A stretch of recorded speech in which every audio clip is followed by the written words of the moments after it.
عقیدہ ختم نبوت، جی ہاں، حضرت ابوبکر صدیق رضی اللہ تعالی عنہ مسند خلافت پہ بیٹھے، سب سے پہلے فتنہ اس وقت برپا ہوا تھا کہ جب مسیلمہ کذاب نے جھوٹی نبوت کا دعویٰ کیا تو حضرت ابوبکر صدیق رضی اللہ تعالی عنہ نے باقی سرحدوں سے فوجیں واپس بلا لیں، کہا باقی کام بعد میں کریں گے۔ ساتھ ساتھ اس وقت بڑے اور فتنے بھی تھے، جب حضرت عمر فاروق رضی اللہ تعالی عنہ گئے تھے کہ اس فتنے کو نہ چھیڑیں، اس کی طرف توجہ نہ کریں، باقی فتنے بھی ہیں، ان سے بھی ہم سر اٹھا لیں، دشمن جو ہے نا وہ کیا کرے گا، حملہ کر دے گا۔ حضرت ابوبکر صدیق رضی اللہ تعالی عنہ نے بڑا عظیم جواب دیا تھا کہ میں ہر فتنے کا مقابلہ کروں گا، میں اس فتنے کی بھی سرکوبی کروں گا۔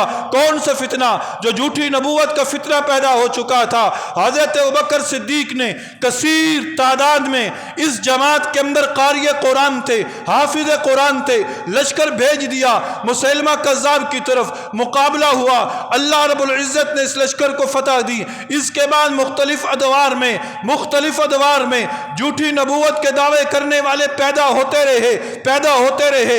اللہ رب العزت مرد مجاہدوں کو پیدا کرتا رہا یہاں تک کہ قادیان سے ایک فتنہ اٹھا، وہ مردود، وہ لعین جس نے جھوٹی نبوت کا دعویٰ کیا، یہ فتنہ پھیلتا چلا گیا یہاں تک کہ مقدمہ بھاولپور بھی لڑا گیا، پھر 1953 کی تاریخ بھی چلتی رہی، یہاں تک کہ بات آ پہنچی قومی اسمبلی کے اندر۔ قومی اسمبلی کے اندر تاریخ پیدا ہوئی، ایک تاریخ جو دی گئی، اس کو پیش کیا گیا کیا کہ یہ قادیانی غیر مسلم ہیں۔ اس تحریک کو پیش کرنے والے شاہ احمد نورانی نور اللہ عمر قدہ تھے، پروفیسر عبدالغفور نور اللہ عمر قدہ تھے، مفتی محمود نور اللہ عمر قدہ تھے۔ انہوں نے تحریر کو پیش کیا، اس تحریک کو پیش کیا۔ دور حکومت کس کا تھا؟ ذوالفقار علی بھٹو شہید رحمہ اللہ۔ میں ان کو کیوں کہہ رہا ہوں شہید رحمہ اللہ؟ ان مرد مجاہد نے وہ کام کر دیا کہ ان کا ایک یہی کام کافی تھا کہ انہوں نے اپنے دور حکومت کے اندر قادیانیوں کو غیر مسلم قرار دے دیا تھا، قادیانیوں کو غیر مسلم قرار دے دیا تھا۔ 7 ستمبر سن 1974 قادیانی غیر مسلم ہیں، ہمارے قانون کے مطابق، پاکستان کے آئین کے مطابق قادیانی غیر مسلم ہیں۔ ایک ہندو ہے، ایک عیسائی ہے، ایک سکھ ہے، وہ بھی ہیں غیر مسلم۔ ہندو اپنے آپ کو مسلمان نہیں کہتا، وہ ہمیں کہتا ہے یہ مسلمان ہے۔ سکھ اپنے آپ کو مسلمان نہیں کہتا، عیسائی اپنے آپ کو مسلمان نہیں کہتا، لیکن یہ قادیانی اپنے آپ کو مسلمان کہتا ہے، اپنے آپ کو مسلمان کہتا ہے، اور ہمیں وہ کافر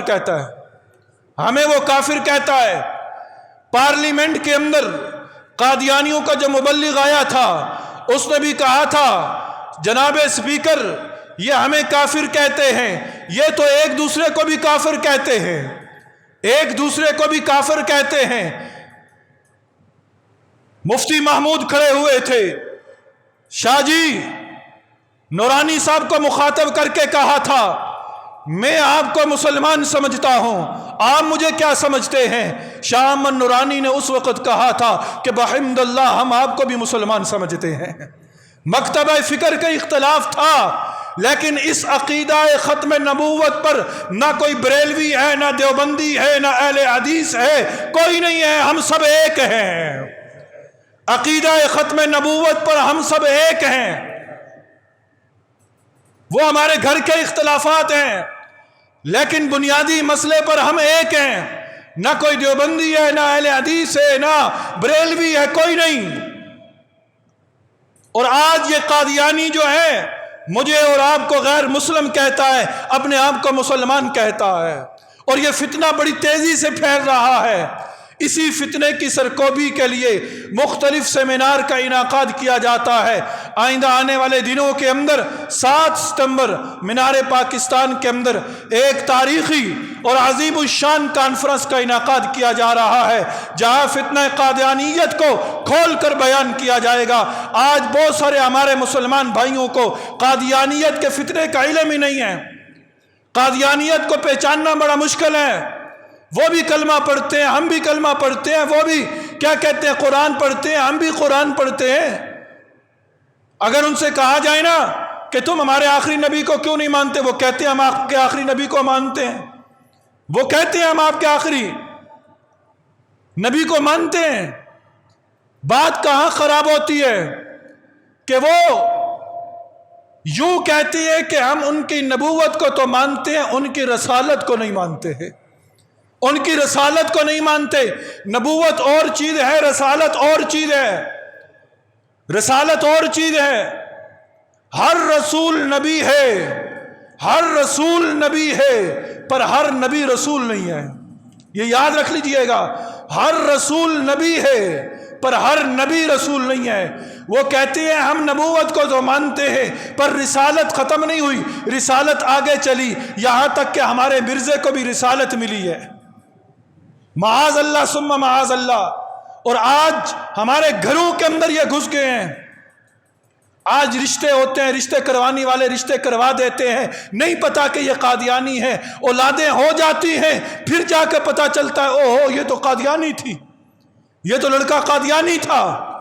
خدا را اپنی اولاد کے ایمان کو بچائیے، اپنی اولاد کے ایمان کو بچائیے۔ ایسے ایسے لوگ مسائل پوچھنے آتے ہیں کہ جی ہم نے اپنی بیٹی کا نکاح کر دیا، رشتے والی نے رشتہ کروا دیا، اس وقت پتہ نہیں چلا، پھر کیا ہوا اولاد ہو گئی، پھر جا کر پتہ چلا اوہو جس لڑکے کو ہم نے بیٹی دی وہ تو قادیانی تھا، وہ تو زنا کرتا رہا۔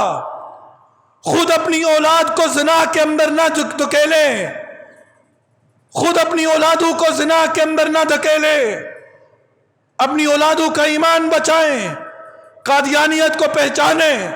اور آج آہستہ آہستہ یہ گھس رہے ہیں، یہ پھر سے کوشش کر رہے ہیں، لیکن یاد رکھیں ہم ان مرد مجاہدوں کے نام لیوا ہیں کہ جنہوں نے اپنے بیٹے کو اس حال میں چھوڑا تھا کہ جب ڈاکٹروں نے بھی کہا تھا کہ اس بچے کے وقت آخر ہے، بچے کو گھر لے کر گئے تھے، دروازے پہ دستک ہوئی، حضرت فلاں علاقے کے اندر قادیانیت سے مقابلہ ہے، ختم نبوت کا مسئلہ ہے، ہم آپ کو لینے آئے ہیں۔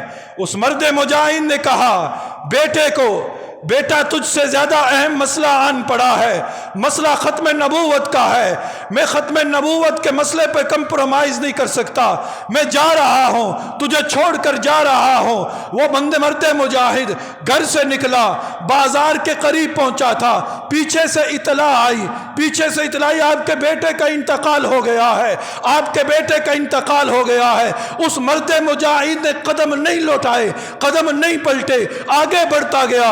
لوگوں نے کہا او جنازہ تو پڑھ لو، کہا کہ مسئلہ اتنا اہم ہے کہ میرے پاس وقت بھی نہیں کہ میں اپنے بیٹے کا جنازہ پڑھ لوں، میں نے اپنے بیٹے کو رب کے سپرد کر دیا ہے، میں جا رہا ہوں اس کی ختم نبوت کے مسئلے کے لیے کہ جس کے حوض کوثر پر میں اپنے بیٹے سے ملاقات کر لوں گا۔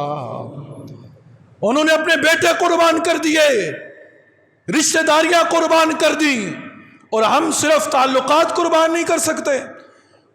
آج بھی ہمارے کاروبار قادیانیوں کے ساتھ ہو رہے ہیں، غیر مسلموں کے ساتھ ہو رہے ہیں۔ خدا را آپ ہر غیر مسلم سے کاروبار کر سکتے ہیں، تجارت کر سکتے ہیں، لیکن قادیانی سے کاروبار نہیں کر سکتے۔ قادیانی سے غیر کاروبار آپ ہندو سے ہاتھ ملا سکتے ہیں، عیسائی سے ہاتھ ملا سکتے ہیں، سکھ سے ہاتھ ملا سکتے ہیں، ہر غیر مسلم سے ہاتھ ملا سکتے ہیں، پر قادیانی سے ہاتھ نہیں ملا سکتے، اس لیے کہ جب تو قادیانی سے ہاتھ ملاتا ہے نا تو گنبد خضرا کے اندر آقا دو جہاں نبی صلی اللہ علیہ وسلم کو تکلیف پہنچاتا ہے، ان کو تکلیف پہنچاتا ہے۔ تو اس لیے اس مسئلے کی جانچکاری کے لیے 7 ستمبر بروز منگل بعد از نماز عصر مینار پاکستان دیکھیے گا کہ وہاں وہ لوگ بھی آئے کہ جنہوں نے عورتوں کے سروں پر سے آنچل کھینچے، اس دن بھی جائیے گا، دیکھیے گا کہ اس دن وہ مرد مجاہد وہاں ہوں گے، اس دن وہ نبی کے نام لیوا وہاں ہوں گے جو اپنی چادریں تو کیا اپنی جان عقیدہ ختم نبوت کے تحفظ کے لیے قربان کرنے کے لیے تیار ہیں۔ تو اللہ رب العزت ہم سب کو دین کی صحیح سمجھ نصیب فرما دے، آمین۔